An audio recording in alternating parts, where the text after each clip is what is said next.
Football rivalries aren't always local. Sometimes just a single game or a series of them can forge a mutual dislike that goes way beyond geography. For older generations of Chelsea fans, that rival is Leeds.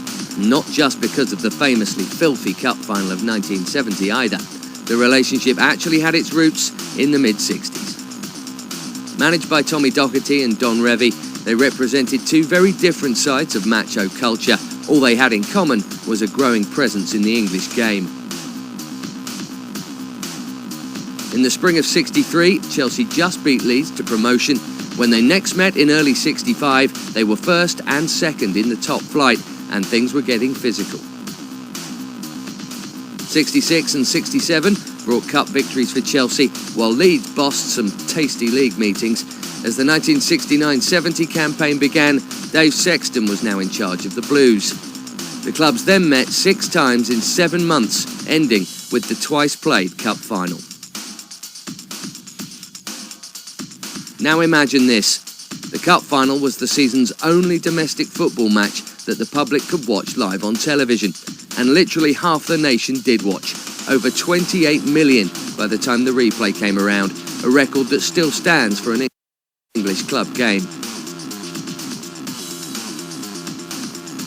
A 2-2 draw was followed by a 2-1 Chelsea win, which is all that really should matter, but the real legacy is the legendary brutality of it all. This was basically 3.5 hours of common assault, punctuated by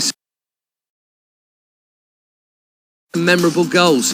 When current referee Michael Oliver watched it back in early 2020, he sent off 11 players. Eric Jennings, who had the honour of officiating both games, only got a yellow card out once. Sadly, that fine Chelsea side would soon break up, and with both clubs spending chunks of time out of the top flight, renewing acquaintance was more rare, but still tasty. In April '84, the passion spilled out onto the field as a perfect Kerry Dixon hat-trick helped Blue thrash White 5-0 to ensure that Chelsea would be back in the First Division.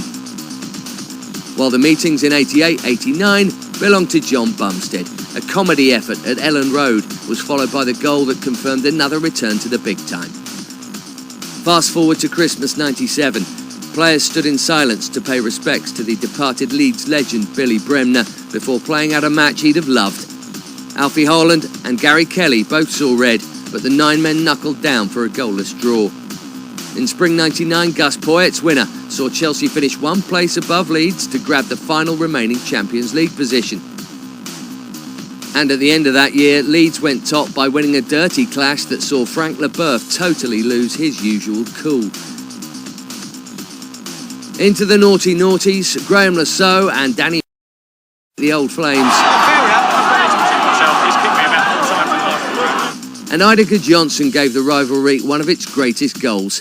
But we've barely shared a field with our Yorkshire friends since, until now.